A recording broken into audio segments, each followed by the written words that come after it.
Ada suatu keluarga kecil yang sederhana yang berasal dari kota dan ingin pindah ke daerah karena tuntutan pekerjaan dan tugas dari kantor. Dia adalah Pak Pardi dan juga istrinya yang bernama Nurul sedang mengandung, dan juga anak laki-lakinya yang bernama Dodi. Akhirnya Pak Pardi dan keluarganya pun sudah sampai di tempat tujuan di daerah yang bernama Desa Sukaraja. Pada saat itu Pak Pardi langsung mencari orang yang sudah menjualnya rumah untuk tempat ia tinggal. Surti adalah seorang wanita yang berparas cantik. Dia adalah warga asli penduduk lokal dari Desa Sukaraja.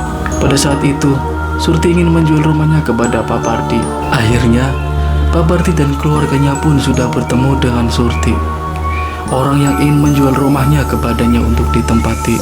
Pada saat itu Pak Pardi dan Surti pun langsung berinteraksi dengan persoalan rumah tersebut. Ketika negosiasi pun selesai, Pak Pardi dan keluarganya pun langsung memasuki rumah untuk beristirahat. Mereka saling berbincang dan penuh kehangatan untuk mengobrol, melihat suasana hutan di malam hari dari balik jendela. Pada keesokan hari, Pak Pardi pun turut berpamitan kepada istrinya karena dia ingin berangkat kerja dan juga mengantarkan Dodi. Melihat kondisi istrinya yang sedang hamil, Pak Pardi sangat menyayangi istrinya dengan penuh perhatian dan kasih sayang. Kala di pagi yang sama itu, akhirnya Nurul keluar rumah untuk berjalan-jalan di pedesaan karena dia ingin menghirup udara pagi yang segar. Pada saat di tengah jalan, Nurul pun bertemu dengan Surti, orang yang semalam telah menjual rumahnya kepada Pak Pardi. Surti langsung bertujuan untuk mengajak Nurul datang ke rumahnya. Dan akhirnya pun Nurul dan Surti sudah sampai di rumah Surti. Mereka langsung mengobrol hangat tentang persoalan yang lain. Setelah beberapa lama asyik mengobrol, akhirnya Surti pun masuk ke dalam rumah. Namun Nurul pun menunggunya di luar. Karena rasa penasarannya, Nurul pun melihat dan mengintip di balik jendela rumahnya. Karena rasa penasarannya Nurul di dalam rumah Surti, dia tidak sengaja melihat Surti di dalam rumah dengan keanehannya. Nurul pun langsung terkejut dan kaget. Dia merasa sangat ketakutan dan akhirnya pun Nurul langsung berlari untuk pulang ke rumahnya. Pada saat di tengah hutan, Nurul pun tidak sengaja bertemu nenek tua bungkuk itu.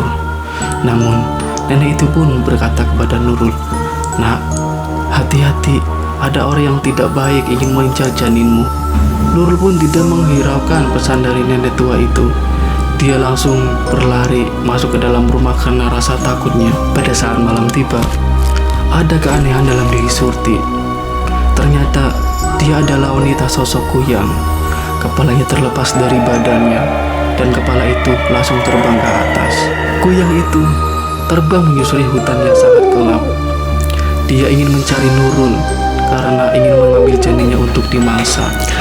Dan akhirnya kuyang itu sudah menemukan rumah Nurul dan langsung memasuki rumah Nurul lewat jendela. Ketika pada saat Nurul sedang beristirahat di kamarnya, tiba-tiba Nurul pun kaget melihat di balik jendela ada sosok kuyang yang sedang terbang. Nurul pun langsung menelpon suaminya untuk pulang, dan akhirnya Nurul pun sudah mendapatkan respon dari suaminya. Suaminya langsung bergegas pulang untuk menemui Nurul di rumah. Pak Pardi sangat khawatir dan cemas di perjalanan. Pak Pardi sangat khawatir dan cemas di perjalanan karena dia selalu memikirkan anaknya di dalam kandungan dan juga istrinya. Kuyang itu terus-menerus mendekati Nurul, namun Nurul terus melindungi anak kandungnya yang di dalam perut. Pak Pardi pun sudah sampai di depan rumah. Dia langsung turun dari motor dan bergegas memasuki rumahnya. Pada saat Pak Pardi memasuki rumah, kuyang itu langsung menyerang Pak Pardi, dan Pak Pardi langsung melindungi diri dari serangan kuyang itu. Dan kuyang itu pun langsung bergegas keluar lewat jendela. Pak Pardi pun langsung mengejar kuyang itu untuk menemuinya. Pak Pardi terus-menerus menyerang kuyang itu. Dia menggunakan api obor untuk menyerang kuyang itu agar terbakar. Dan akhirnya kuyang itu terkena api obor dari serangan Pak Pardi itu.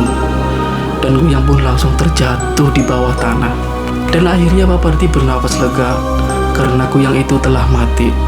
Tiba-tiba istrinya menghampiri Pak Pardi dan langsung memeluknya sambil menangis.